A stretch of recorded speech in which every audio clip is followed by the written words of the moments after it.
นี่ก็เป็นหินตัดพี่น้องหินตัดหม่องนี่ก็หม่องหนึ่งได้หินตัดบริเวณภูบ้านม่วงคำตามบนหน้าตาลได้ ตอนแรงมื้อนี้พาหลานชายมาบริเวณศูนย์รวมหินตัดอยู่บ้านม่วงคำตำบลหน้าตาลพี่น้องผู้หม่องนี่ก็ตัดแล้วก็จะเอามาเฮียงอยู่ได้ผู้ลายได้หม่องนี่ตัดว่าจะเฮียงเดี๋ยวไปไม่ได้นี่ตอนแรงตอนค่ำมื้อนี้ผู้ค้าปลาทองคำผสมพาหลานชายได้มาเบิ่งหินตัดมื้อนี้นี่พาเพื่อนๆมาเบิ่งหินตัดวันนี้หินตัดแล้วนี่เป็นก้อนลายได้บริเวณนี่แถวๆนี้มองนี่จุ่มยืมเรียลายได้ผมหินตัดตัดแล้วก็เอาแบบตะแคงไว้ก็มีได้นี่ตะแคงไว้ก็มีตั้งไว้ก็มีไว้งานหินตัดนั่นนี่เห็นจะร้านเห็นหินตัดตรงทุ่งอยู่บ่ที่กระเม่นได้ถือหินตัดนี่ย่างไปได้เห็นแต่หินตัดพี่น้อง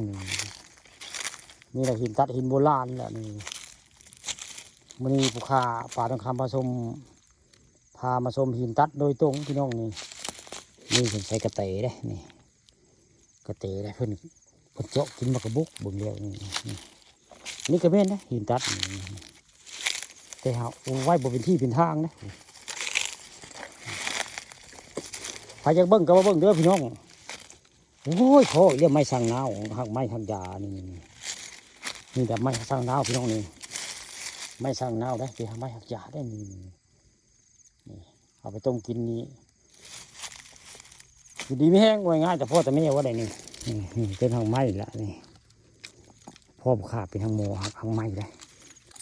นายเข็มวงอยู่นี่เป็นโมหักไม้ฉันในหูจักอันนี้คือต้นไม้สร้างนาวพี่น้องนี่จะเห็นหินตัดนะหินตัดภูม่วงค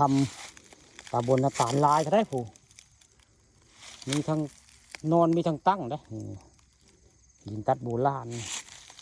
จ้าคนไทยตัดไว้ได้ลายก็ได้ผู้มีทั้งน้อยทั้งใหญ่ผู้เรื่องนี้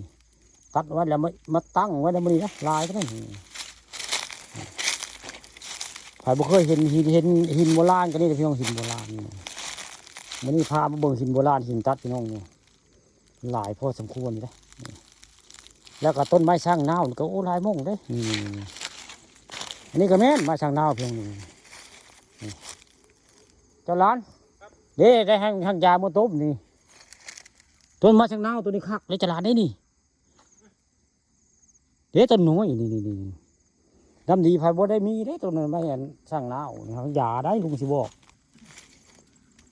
เมื่อต้มกินคักได้ลำมันหักมันกันนี่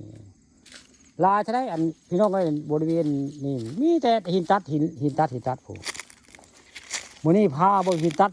โดยตรงพี่น้องมื้อนี้ผู้ค้าปานค้ามาชมมื้อนี้พาหลานชายมาเบิ่งหินตัดหินโบราณ